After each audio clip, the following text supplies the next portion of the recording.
स्वागत है दोस्तों आपका हमारे स्टडी मैथ क्लास चैनल में। आशा करता हूँ आप लोग बहुत अच्छे होंगे। आज हम आपके इस वीडियो में कक्षा 10 का चैप्टर नंबर 1 जिसका नाम है वास्तविक संख्याएं को शुरू करेंगे। तो देखिए आप ये जो कक्षा 10 का चैप्टर नंबर 1 है वास्तविक संख्याएं, इसमें हमें यूक्लिड विभाजन परिमिका को पढ़ना है। तो यूक्लिड विभाजन परिमिका को शुरू करने से पहले यहाँ पे एक छोटा सा बेसिक नियम है, इसको बताएंगे क्योंकि ये जो 1 से लेकर 6 तक बेसिक है, ये वास्तविक संख्या यानी कि चैप्टर नंबर 1 में बहुत ज़्यादा प्रयोग होगा। ठीक है, तो चलिए इसको पहले बता देते हैं। और देखिए यहाँ पे जो बेसिक है 1 से लेकर 6 तक है, इसको जो लिखे हैं आप लोग इसको कक्षा 9 में ही पढ़ चुके हैं। तो जो पढ़ चुका होगा उनको ये समझ में आ रहा होगा कि हाँ इसको हम पढ़ चुके हैं, और जो नहीं पढ़ा होगा उनको ये समझ में नहीं आ रहा होगा। तो चलिए एक बार इसको बता देते हैं तो आपको भी ये समझ में आ जाएगा अच्छे तरीके से। तो देखिए यहाँ पे पहले ऊपर लिखा हुआ है प्राकृतिक संख्याएं। तो देखिए प्राकृतिक संख्या वह संख्या होता है जो हम लोग अपने दैनिक जीवन में प्रयोग करते हैं। तो प्राकृतिक संख्याएं वह संख्या होता है जो 1 से शुरुआत होता है। तो देखिए यहाँ पे लिखेंगे 1 2 3 4 5 और ये डॉट डॉट डॉट इनफाइनाइट तक जाएगा। यानी कि प्राकृतिक संख्या वह संख्या होता है जो 1 से शुरुआत होता है और ये बढ़ते चला जाता है, कभी खत्म नहीं होता है। अब देखिए यहाँ पे दूसरा लिखा हुआ है पूर्ण संख्याएं। तो देखिए पूर्ण संख्याएं वह संख्या होता है जो 0 से शुरुआत होता है। तो देखिए यहाँ पे लिखेंगे पूर्ण संख्याएं वह संख्या होता है जो 0 शुरुआत होता है, यानी कि 0 1 2 3 4 5 और dot dot dot dot infinite तक जाएगा। यानी कि पूर्ण संख्या वह संख्या होता है जो 0 से शुरुआत होता है और ये बढ़ते चला जाता है, कभी खत्म नहीं होता है। ठीक, अब देखिए यहाँ पे तीसरा लिखा हुआ है पूर्णांक संख्याएं। तो देखिए पूर्णांक संख्या वह संख्या होता है जो 0 शुरुआत होता है और वो प्लस माइनस दोनों में आता है। तो देखिए यहाँ पे लिख के दिखा रहे हैं, तो यहाँ पे होता है 0 1 2 3 4 और ये डॉट डॉट डॉट इनफाइनाइट तक जाएगा। अब देखिए इधर -1 -2 और -3 और ये -4 और डॉट डॉट डॉट इनफाइनाइट तक जाएगा। यानी कि पूर्णांक संख्या वह संख्या होता है जो 0 शुरू होता है, प्लस और माइनस में दोनों वह होता है। ठीक है, पूर्णांक संख्याएं आपको समझ में आ गया होगा। अब देखिए यहाँ पे चौथा नंबर लिखा हुआ है परिमेय संख्याएं। तो देखिए परिमेय संख्या वह संख्या होता है जिसको हम बटे के रूप में लिख सकते हैं। तो देखिए यहाँ पे लिखेंगे परिमेय संख्या वह संख्या होता है जिसे p/q के रूप में लिखा जा सकता है। जैसे मान लीजिए 1/2 हो गया, 3/5 हो गया और यहाँ पे हो जाएगा 8/3 हो जाएगा। ठीक है, यह है सब परिमेय संख्याएं हैं। ठीक है, अब देखिए एक चीज़ और आप लोग ध्यान दीजिएगा, यहाँ पे लिखा हुआ नीचे q, तो यहाँ पे लिखेंगे q ≠ 0, यानी कि नीचे जो है 0 नहीं होना चाहिए। जैसे मान लीजिए एग्जाम्पल में बता रहे हैं, जैसे देखिए यहाँ पे अगर 1/0 है यहाँ पे नीचे, तो समझ लीजिए परिमेय संख्या नहीं है। जैसे मान लीजिए यहाँ पे 5/0 है, तो समझ लीजिए परिमेय संख्या नहीं है। ठीक है, आपको ये अच्छे समझ में आ रहा होगा। परिमेय संख्या वह संख्या होता है जिसको बटे के रूप में लिखा जा सकता है। ठीक है, इतना आपको अच्छे समझ में आ रहा होगा। और ये जो होता है ये भी चलता जाता, कभी खत्म नहीं होता है। अब देखिए यहाँ पे पांचवा लिखा हुआ है अपरिमेय संख्याएं। तो देखिए अपरिमेय संख्या वह संख्या होता है जो करनी में होता है। जैसे मान लीजिए करनी में 2, करनी में 3, करनी में 5, करनी में 7। ठीक, और देखिए ये पाई भी एक अपरिमेय संख्या होता है। और देखिए अगर कोई संख्या है बटे के रूप में, देखिए जैसे 1/2 था, 3/5 था और यहाँ पे 8/3 था, जिसको अगर हम भाग करें, यानी कि जैसे मान लीजिए इसको हम भाग करें, अगर वो बढ़ता चला जाता है और वह कभी ख़त्म नहीं होता है भाग करने पर, तो समझ लीजिए वो भी एक अपरिमेय संख्या है। एक बार और इसको बोलना है, आप लोग ध्यान सुनिएगा। अपरिमेय संख्या वह संख्या होता है जो बटे के रूप में हो, अगर उसको हम भाग करें तो वह कटे नहीं, बार बार रिपीट हो, तो समझ लीजिए वो भी एक अपरिमेय संख्या है। ये आपको अच्छे समझ में आ गया होगा। अब देखिए यहाँ पे ये भी जो होता है इनफाइनाइट तक जाता है।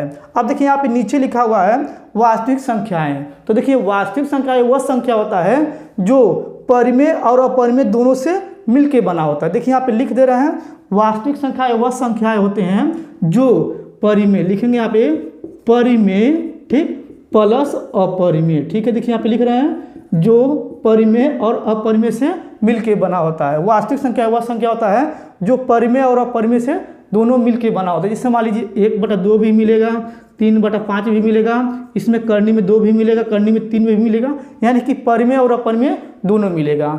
आशा करता हूँ ये जो बेसिक है प्राकृतिक से लेकर वास्तविक तक छो आपको अच्छे से समझ में आ गया होगा। तो वीडियो को लाइक कर दीजिए। अब चलिए अब हम क्या करते हैं, आपको यूक्लिड विभाजन परिमिका को अच्छे से बताते हैं। आप लोग पूरा वीडियो ध्यान से देखिएगा। अब देखिए यहाँ पे यूक्लिड विभाजन परिमिका का परिभाषा लिखाएगा, तो यहाँ पे अभी हम नहीं लिखे हैं, यहाँ पे नीचे 4 भाग लिखे हुए हैं। पहले ये चारों भाग को हम करके बताएंगे। अगर आप लोग ध्यान से समझेंगे तो आप लोग यूक्लिड विभाजन परिमिका को इस चारों भाग में अच्छे से समझ जाएंगे। तो चलिए पहले क्या करते हैं, यहाँ पे जो पहला भाग है इसको भाग करते हैं, दूसरे को करेंगे, फिर तीसरे को करेंगे, फिर चौथे को करेंगे। एक चीज़ इसमें आप लोग ध्यान दीजिएगा कि ये जो भाग है यूक्लिड विभाजन परिमिका से जब भी कोई सवाल मिलेगा तो ऐसा भाग करना रहेगा, तो उसमें आपको दशमलव में नहीं करना है। यही आपको याद रखना है कि ऐसा कोई यूक्लिड विभाजन परिमिका का सवाल मिलेगा जिसमें इस तरह से भाग दिया रहेगा तो उसमें आपको दशमलव में भाग नहीं करना है। तो चलिए अभी हम चारों बताते हैं, आपको डाउट क्लियर हो जाएगा। तो देखिए यहाँ पे अंदर लिखा हुआ 24 और बाहर लिखा हुआ है 7। तो 7 का पारा ऐसा पढ़ेंगे चाहे 24 आएगा चाहे 24 से कम आएगा, उससे अधिक नहीं जाना है। तो यहाँ पे 7 का पारा 3 बार पढ़ेंगे, तो यहाँ पे लिखेंगे 3 आएगा 21, यहाँ पे लिखेंगे घटा देंगे तो यहाँ पे ये कट जाएगा, यहाँ पे बचेगा 3। ठीक है, देखिए हमें इसमें दशमलव में भाग नहीं करना, आप लोग यही ध्यान दीजिएगा। अब देखिए इसके बाद पहला तो हो गया। अब देखिए दूसरा, 3 का पारा ऐसा पढ़ना चाहे 16 आए चाहे 16 से कम आए, उससे अधिक नहीं जाना चाहिए। तो यहाँ पे जाएगा 3 5 15, तो इसको घटा देंगे तो यहाँ पे ये कट जाएगा, यहाँ पे बचेगा 1। ठीक है, इसको भी दशमलव में भाग नहीं करना है। ठीक, अब देखिए इसके बाद यहाँ पे तीसरा जो है, यहाँ पे 24 है और यहाँ पे जो है 4 है। तो 4 के पारा में 24 कितने बार में, 6 बार में, तो यहाँ पे लिखेंगे 6 और ये 24 यहाँ पे कट जाएगा। ठीक है, आपको ये भी समझ में आ रहा होगा। यहाँ पे आप लोग 0 भी लिख सकते हैं। ठीक, अब देखिए इसके बाद अब यहाँ पे आप चौथे में सोच रहे होंगे कि जो 5 है अंदर जो है हमेशा जो अंदर का भाग होता है हमेशा बड़ा होता है और बाहर जो नंबर होता है अंदर से छोटा होता है। ठीक है, तो देखिए यहाँ पे ये अंदर का जो है 5 जो है 6 से छोटा है, तो क्या करेंगे हम ऐसे संख्या से भाग करेंगे कि ये जो 5 है यहाँ पे कटे या ना कटे उससे कोई मतलब नहीं। देखिए अगर 6 से हम इसमें भाग करेंगे 0 से, तो 6 से गुणा करेंगे 0 में तो 0 हो जाएगा, इसको घटाएंगे तो 5 आएगा। ठीक है, ये आपको अभी समझ में आ जाएगा, अभी इसको ऐसे रहने दीजिए। अब देखिए इसके बाद यहाँ पे क्या करना है, इसको यहाँ पे देखिए जो 24 है यहाँ पे, इसको यहाँ पे लिखेंगे 24 और यहाँ पे देखिए 7 से क्या किया गया, 3 से गुणा किया है, तो लिखेंगे 7 × 3 कोष्टक में, और ये जो यहाँ पे जो शेषफल बचा है इसको 3 ऐसे कर देंगे। ठीक है, आप लोग को ये समझ में आ रहा होगा, इतना तो आपको समझ में आ रहा होगा कैसे लिखे हैं। अब देखिए इसके बाद यहाँ पे जो 16 है, 16 के यहाँ पे लिखेंगे, फिर बराबर लगाएंगे और 5 में 3 से गुणा करेंगे तो यहाँ पे लिखेंगे 5 × 3, फिर कोष्टक बंद कर देंगे, फिर प्लस शेषफल एक आया है तो 1 लिख देंगे। ये दूसरा भी आप लोग ऐसे इसको कर सकते हैं, आपको ये समझ में आ रहा होगा। अब देखिए इसके बाद यहाँ पे इसको क्या करेंगे, 24 जो है 24 को यहाँ पे लिखेंगे और देखिए यहाँ पे बराबर लगाएंगे, यहाँ पे 4 × 6 लिखेंगे, लिखेंगे 4 × 6 और यहाँ पे आ जाएगा, यहाँ पे प्लस शेषफल 0 आ जाएगा। ठीक है, ये भी समझ में आ रहा होगा। अब देखिए यहाँ पे चौथा जो है, इसको यहाँ पे जो 5 है तो 5 को यहाँ पे लिखेंगे, फिर बराबर लगाएंगे, 6 से गुणा करेंगे 0 में तो 6 × 0 हो जाएगा और देखिए इसका जो शेषफल बचेगा 5 बचेगा, तो यहाँ पे आ जाएगा, क्योंकि ये इसको ऐसे लिख सकते हैं क्योंकि 0 से गुणा करेंगे 6 में 0 आएगा तो 5 के बराबर 5 आ जाएगा। ठीक है, ये आपको समझ में आ रहा होगा। अब देखिए इसके बाद यहाँ पे जो आगे है इसको थोड़ा सा मिटा देते हैं, आप लोग ध्यान समझिएगा। अब देखिए यहाँ पे ये 24 है, ठीक, और देखिए यहाँ पे आगे 7 है, इसको बोलते हैं भाज्य। ठीक है, लिखेंगे इसको भाज्य। ठीक, और इसको जो अंदर है इसको बोलते हैं भाजक। ठीक है, इसको भाजक बोलते हैं, ये भी समझ में आ रहा होगा। और ये जो लास्ट में यानी कि 3 है यहाँ पे, इसको बोलते हैं भागफल, लिखेंगे भागफल। ठीक है, और ये जो है ये आपका देखिए यहाँ पे ये जो है ये आपका है शेषफल। ठीक है, ये आपको अच्छे समझ में आ रहा होगा। देखिए यहाँ पे इसको लिख दे रहे हैं अच्छे से। ठीक, यानी कि भाज्य, भाजक, भागफल, शेषफल। ठीक है, ये आपको समझ में आ रहा होगा। अब देखिए इसके बाद ये जो भाज्य है इसको A से प्रदर्शित करते हैं, भाजक जो है इसको B से प्रदर्शित करते हैं और यहाँ पे जो भागफल है इसको हम लोग यानी कि यहाँ पे Q से प्रदर्शित करते हैं और ये जो शेषफल है इसको हम लोग R से प्रदर्शित करते हैं। ठीक है, इतना आपको अच्छे से समझ में आ रहा होगा। अब देखिए इसके बाद यहाँ पे जो A है यानी कि इसका अगर सूत्र लिखेंगे तो यहाँ पे हो जाएगा भाज्य। ठीक, भाज्य बराबर भाजक। ठीक, भाज्य बराबर भाजक गुणे भागफल। ठीक है, भागफल फिर प्लस हो जाएगा यहाँ पे शेषफल। ठीक, इतना आपको अच्छे से समझ में आ रहा होगा। यहाँ पे इसको इस तरह से लिख सकते हैं। ये आप लोग कक्षा 5 में ही पढ़ चुके हुए हैं। सूत्र होता है भाज्य बराबर भाजक गुणे भागफल प्लस शेषफल होता है। अब देखिए इसके बाद यहाँ पे जो भाज्य है ए को माना गया है तो ए लिखेंगे, बराबर लगा देंगे, और भाजक जो है बी को माना गया तो बी लिखेंगे, और यहाँ पे गुणे भागफल जो है यहाँ पे क्यू है तो गुणे लगा देंगे, क्यू लिख देंगे, फिर प्लस शेषफल जो है यहाँ पे देखिए यहाँ पे जो आर है तो आर लिख देंगे। ठीक है, और देखिए यहाँ पे ये जो बन के आया है ना यहाँ पे, यही आपका यूक्लिड विभाजन यानी कि परिमिका का सूत्र होता है। ठीक, अगर ये आपको अच्छे समझ में नहीं आ रहा होगा तो एक बार क्या कीजिएगा, वीडियो को फिर से देखिएगा। देखिए यहाँ पे ये जो पहला होता है भाज्य होता है, बीच का जो होता है वो भाजक होता है, और ये जो होता है भागफल होता है, और लास्ट में ये जो आता है यहाँ पे इसको शेषफल बोलते हैं, आप लोग जानते ही हैं।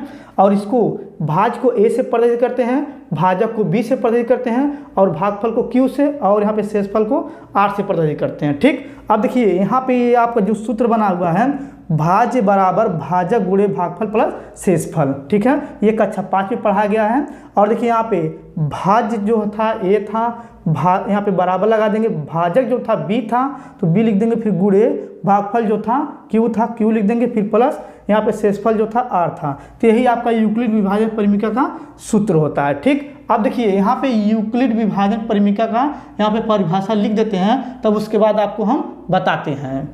अब देखिए यहाँ पे यूक्लिड विभाजन परिमिका के परिभाषा को लिखे हैं, तो चलिए एक बार इसको हम आपको अच्छे से समझाते हैं, आप लोग ध्यान से देखिएगा।